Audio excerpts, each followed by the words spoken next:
We begin this hour with breaking news out of Thunder Bay, Ontario. The province's transportation minister, Caroline Mulroney, has confirmed Bombardier plans to cut several hundred jobs at its Thunder Bay facility. A federal government source said 550 workers are expected to be laid off. That is roughly half the workforce. In her statement, Mulroney writes, "Our government has spoken to executives at Bombardier to express our disappointment that their company has taken this step. We urge the company to work with the provincial government to come to an agreement that would see the jobs remain at the Thunder Bay plant." It's obviously a very difficult day, first of all, for the families and the employees directly affected if this comes to pass, but also for the city and the region at large. Bombardier is by far our largest private sector employer in the city of Thunder Bay. So on a variety of levels, it's a very difficult day. Rupel's cat, the recession, depression is biting. It's biting hard. The hospital on Thursday served 15% of the nursing staff with layoff notices within, I think they've given them 2 months or 3 months.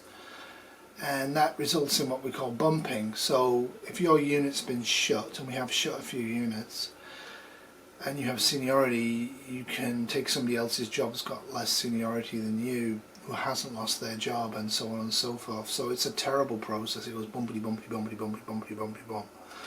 And the last time we did this was in the 90s, and I don't think we ever really recovered from that. We lost a whole generation, about a 10-year span of nurses we just don't have at work because they either didn't do nursing or found other jobs or went to the States. A lot of them went to South Carolina. If everyone's sick in South Carolina, you see a Canadian, say hi from me.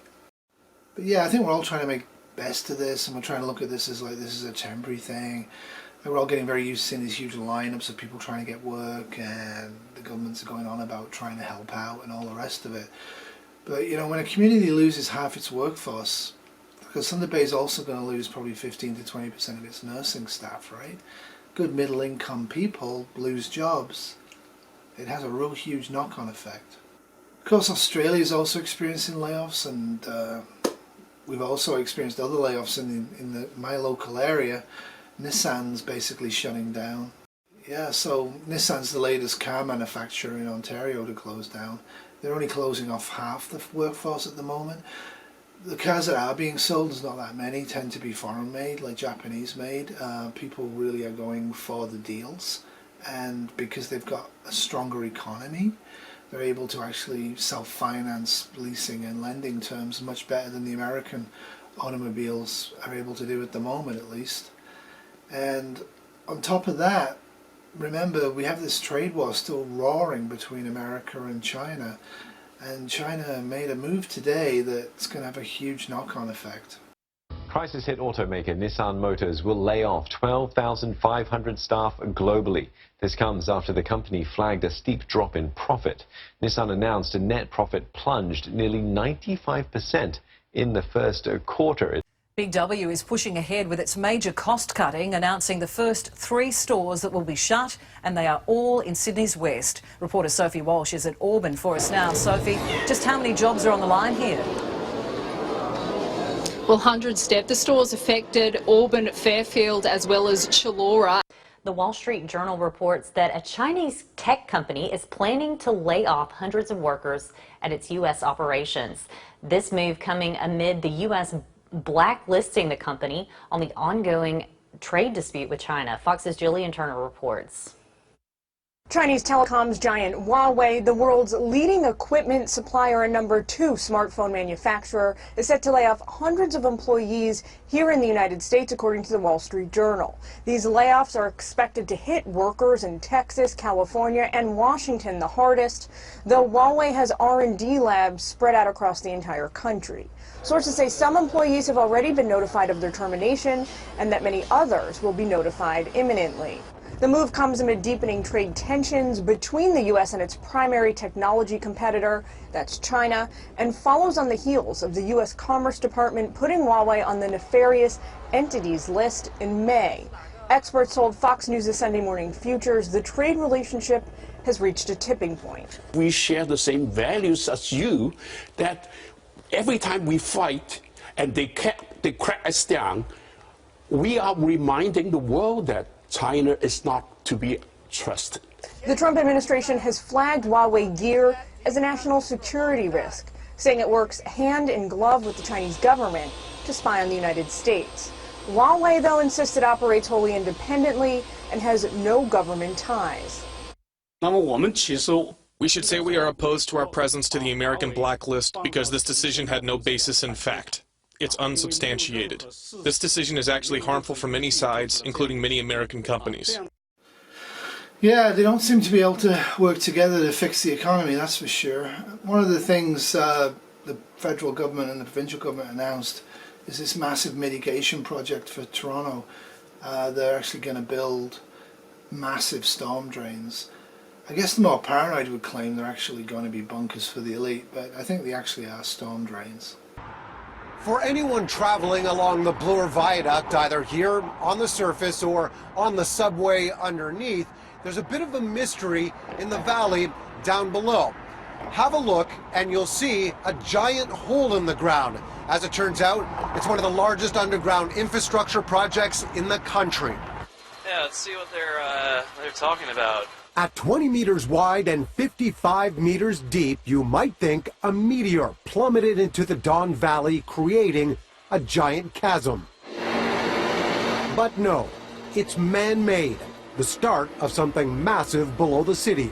This first leg of the system, which we call the Don River and Central Waterfront Project, the first leg is called the Coxwell Tunnel, consists of a 10.5 kilometer tunnel, 6.4 meters in diameter when it's finished, and it also includes 5 large storage shafts.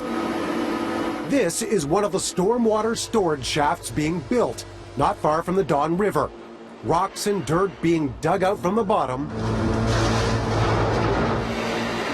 and lifted out in huge bins. That's just the beginning. In total, 22 kilometers of tunnels are being constructed along Toronto's waterways.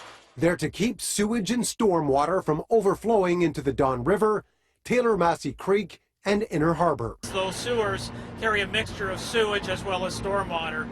So the Don River, as well as the Inner Harbor, have had a long history of water pollution problems. The new tunnels and tanks are expected to carry more than 700,000 cubic meters of overflow, but not before a lot more digging for many years to come. The first phase of this project is expected to last until 2024. Well, it's nice to see they're doing something about climate change.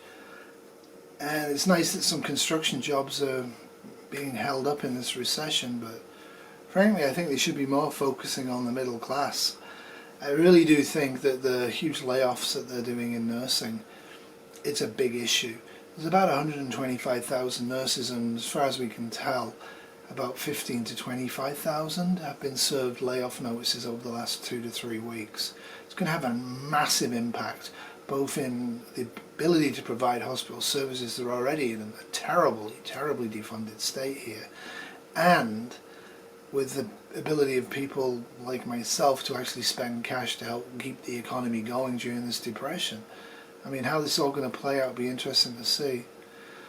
What is sure is that climate change is slowly also wreaking havoc. Germany is the latest place to do scientific research to show unequivocally that the planet's rising temperature is altering the biosphere and not in great ways.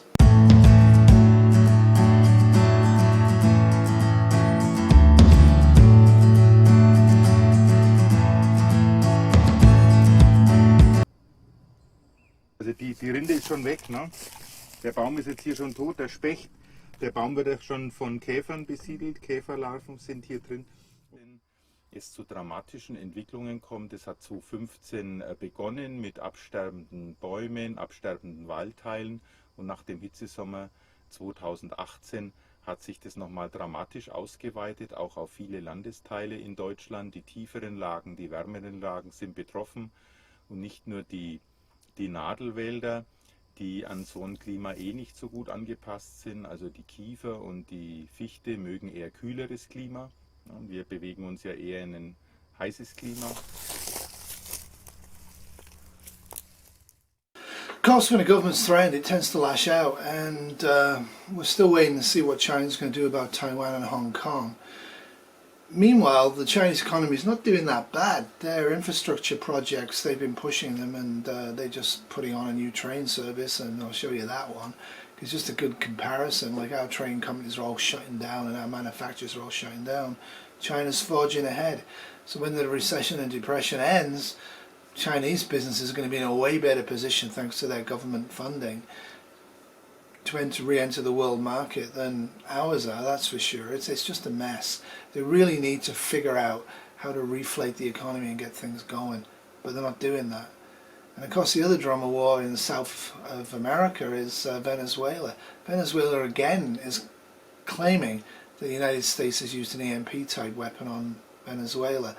There is a suggestion that America is actually doing this, and they're doing this as a test for a possible confrontation with China. That would not be good.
Venezuela's government is blaming a nationwide blackout on an electromagnetic attack against the country's hydroelectric system.